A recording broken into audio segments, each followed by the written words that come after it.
Langit pagi di Lanut Halim tampak kelabu, seakan ikut menyimpan beban misi yang akan dijalankan.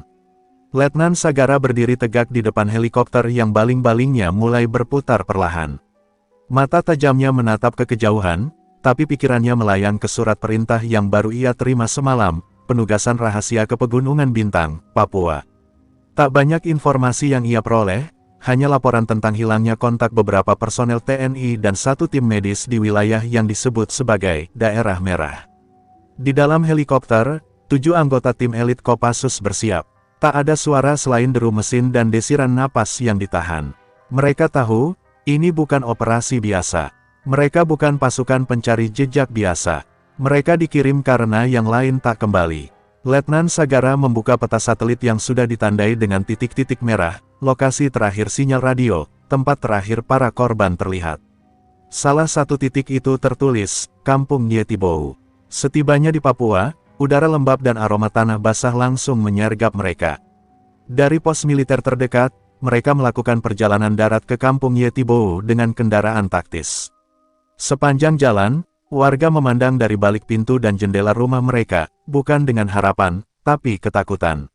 Seorang anak kecil memeluk ibunya sambil berbisik, mereka juga akan hilang, Bu.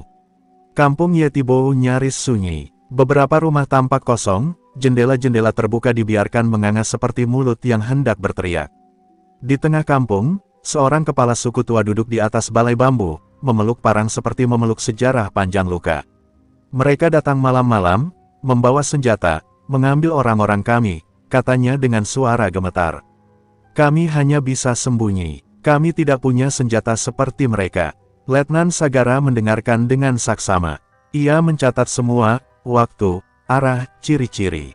Tapi yang paling mengganggunya adalah pernyataan sang kepala suku, kali ini mereka dipimpin oleh orang berpakaian seperti kalian. Tentara juga. Jantung Sagara berdegup lebih cepat.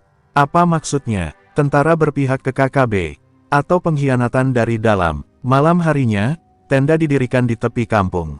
Langit Papua bertabur bintang, tapi di bawahnya, ketegangan menggumpal.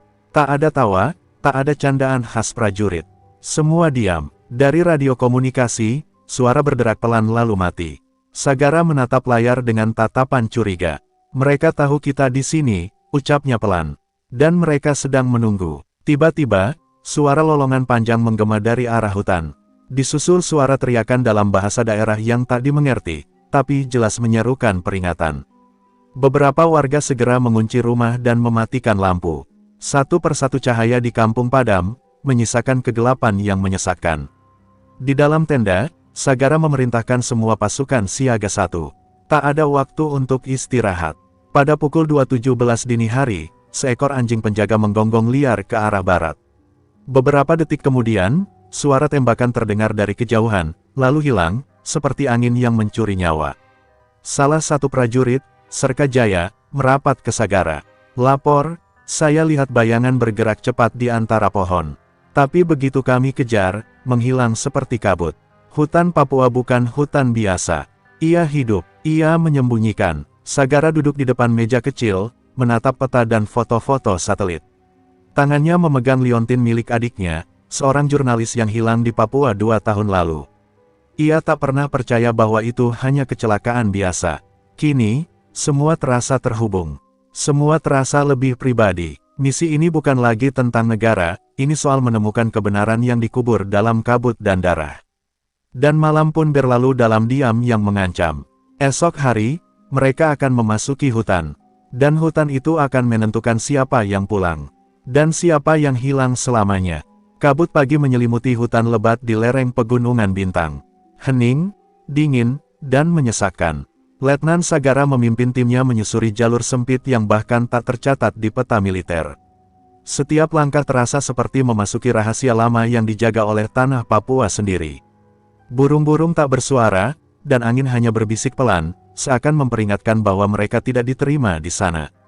Setelah 2 jam perjalanan, tim menemukan sesuatu yang membuat mereka berhenti serentak. Sebuah kam kecil terbengkalai, namun masih hangat. Bara api di dalam lubang tanah belum sepenuhnya mati.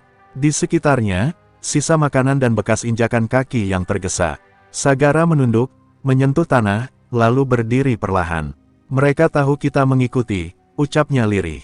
Tak jauh dari situ, mereka menemukan jejak menyeramkan, tali plastik berdarah yang masih tergantung di pohon, dan selembar kain seragam loreng penuh sobekan.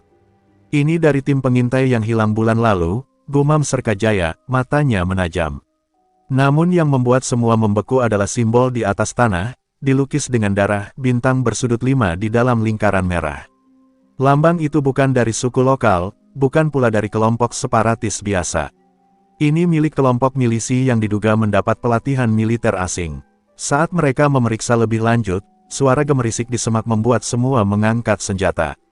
Dari balik pohon, muncul seorang pria tua dengan wajah penuh luka dan tubuh kurus kering. Ia mengenakan seragam PGRI robek dan tangan kanannya dibalut kain kotor. "Jangan tembak, saya guru, saya bukan mereka," suaranya lirih, terputus-putus. Setelah memastikan ia bukan ancaman, tim segera mengevakuasi dan memberinya air. Di tenda darurat, sang guru bercerita dengan suara gemetar. "Saya disandera selama 2 minggu, mereka bilang saya mata-mata. Mereka, bukan cuma orang-orang liar. Mereka terlatih. Mereka tahu cara menghilang, cara bergerak dalam formasi, dan pemimpin mereka, dia bukan orang Papua. Dia bekas tentara, dia berbicara dalam kode seperti kalian." Kalimat itu menghantam Sagara seperti petir di siang bolong. Letnan Sagara terdiam, kecurigaan dalam benaknya semakin menguat. Ia membuka kembali berkas intelijen yang dikirim secara rahasia kepadanya malam sebelum keberangkatan. Nama seorang eks-tentara yang hilang 5 tahun lalu muncul dalam file itu, Mayor Rimba. Hilang di perbatasan Timor Leste, diduga tewas. Tapi tak pernah ada jenazah. Dan sekarang, muncul kembali sebagai pemimpin KKB.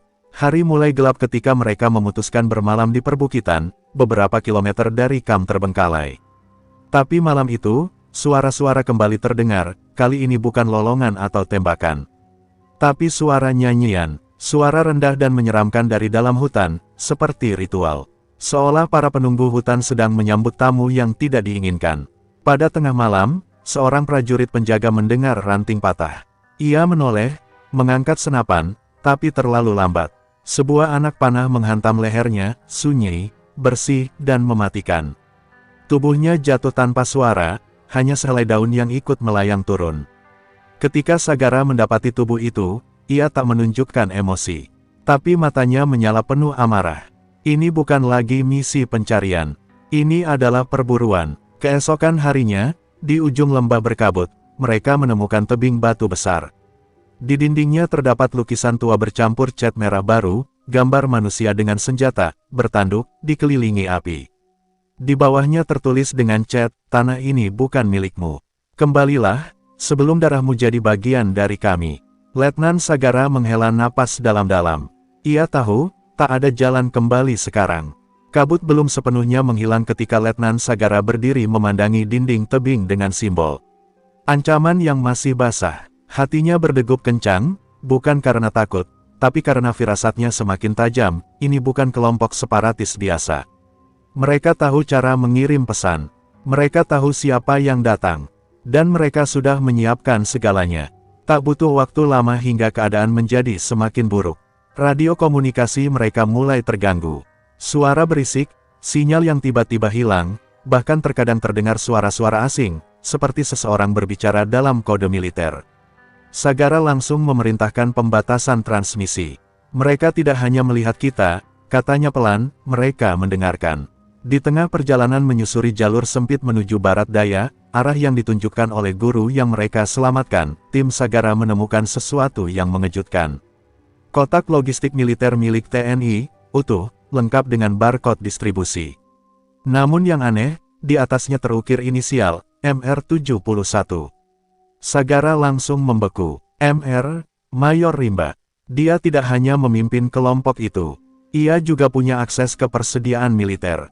Malam itu, saat mereka berkemah di pinggir jurang, seorang prajurit bernama Pratu Deni menghilang.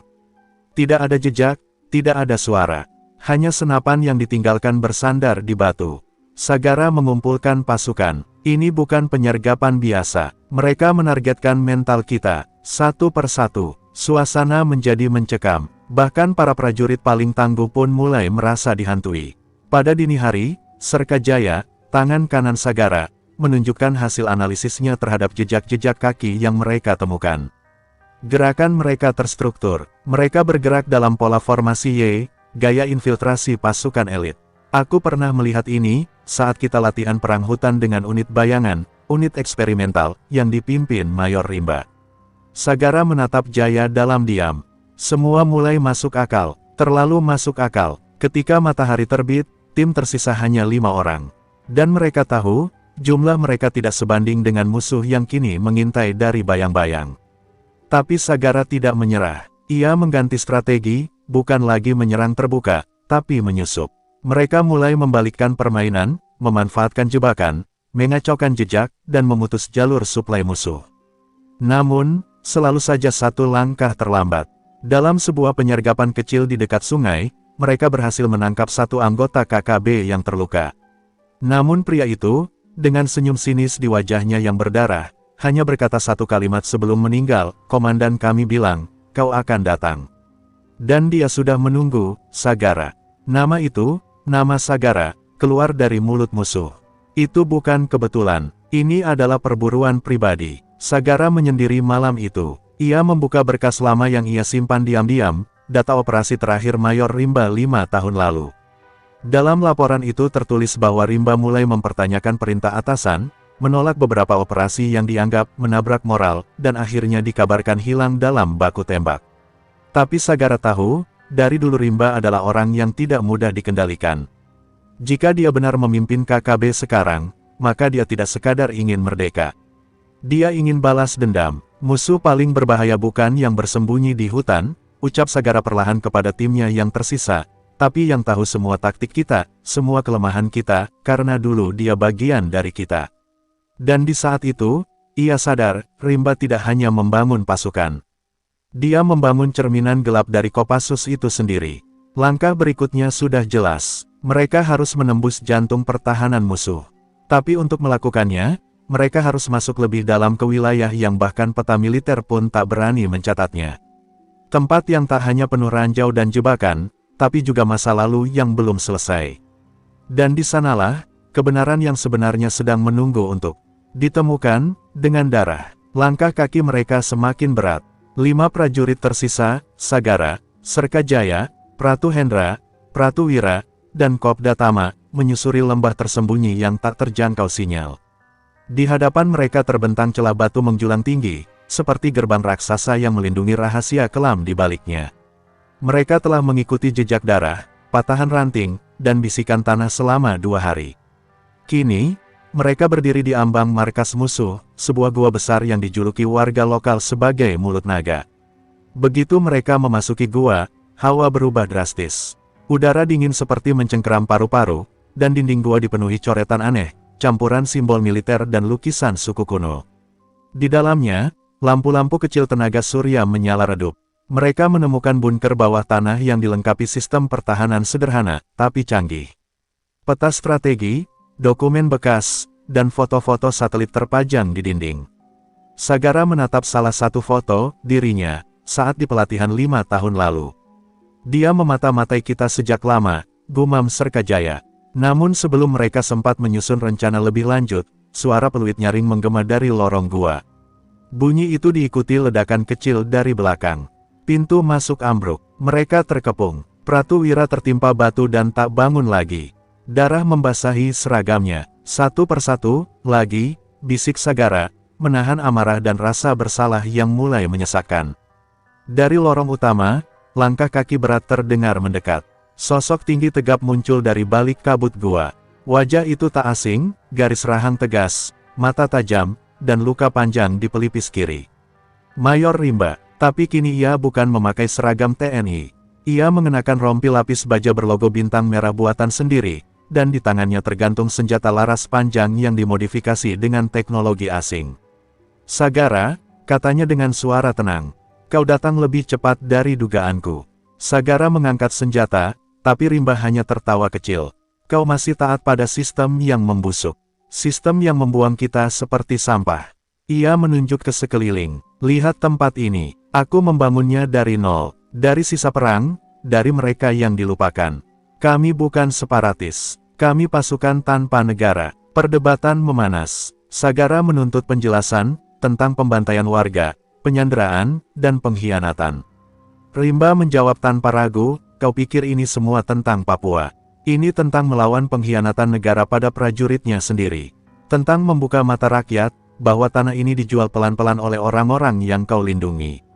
Kalimat itu mengguncang Sagara. Sebagian hatinya ingin percaya, tapi darah yang telah tumpah, tak bisa dibenarkan. Tanpa aba-aba, baku tembak pecah. Pasukan Rimba menyerbu dari lorong-lorong sempit, namun Sagara dan timnya telah siap. Dalam pertempuran jarak dekat, Pratu Hendra terkena tembakan di dada, mengorbankan dirinya demi memberi waktu pada yang lain. Kopda Tama meledakkan granat ke arah lorong, membuat gua bergetar hebat. Batu-batu runtuh, menutup akses musuh, tapi mereka pun terjebak. Kini hanya Sagara dan Serka Jaya tersisa. Mereka bergerak ke ruang utama, tempat pusat komando Rimba berada. Di sana, Sagara akhirnya menghadapi Rimba 1 lawan 1. Mereka bertarung brutal, bukan hanya dengan senjata, tapi tangan kosong, seperti dua serigala dari kawanan yang sama. "Kau tahu ini tidak akan berhenti, bahkan jika aku mati," teriak Rimba sambil menyerang. "Akan selalu ada kami, bayangan yang kalian ciptakan sendiri." Dengan napas tersengal dan luka di pelipis, Sagara akhirnya menjatuhkan Rimba. Ia tidak membunuhnya, ia menatap mata mantan komandannya itu dengan getir. "Kau benar, sistem ini bobrok. Tapi bukan begini caranya memperbaikinya." Saat pasukan cadangan akhirnya datang menyusul sinyal suar darurat, yang mereka nyalakan diam-diam, gua mulai runtuh. Rimba dibawa keluar dalam kondisi tak sadar. Sagara berdiri di depan pintu gua yang nyaris ambruk, mengucap satu doa lirih untuk nama-nama prajurit yang tak akan pulang. Dan di antara debu dan cahaya pagi, Letnan Sagara tahu satu hal, kebenaran kadang tidak memerdekakan. Tapi ia selalu meninggalkan luka yang tidak bisa ditutup oleh medali, atau ucapan terima kasih. 3 minggu setelah operasi, benteng terakhir, selesai, Letnan Sagara duduk sendiri di ruang debriefing di Mabes TNI. Wajahnya tirus, mata lelah, dan bekas luka di pelipis masih merah. Di hadapannya, berkas-berkas laporan telah ditumpuk rapi, semua menyatakan misi berhasil. Tapi dalam hati, ia tahu tak ada yang benar-benar selesai. Tak ada kemenangan dalam misi ini, hanya sisa-sisa keheningan dan nama-nama yang tertinggal di hutan. Rimba kini ditahan di fasilitas militer rahasia, dalam kondisi luka parah tapi stabil.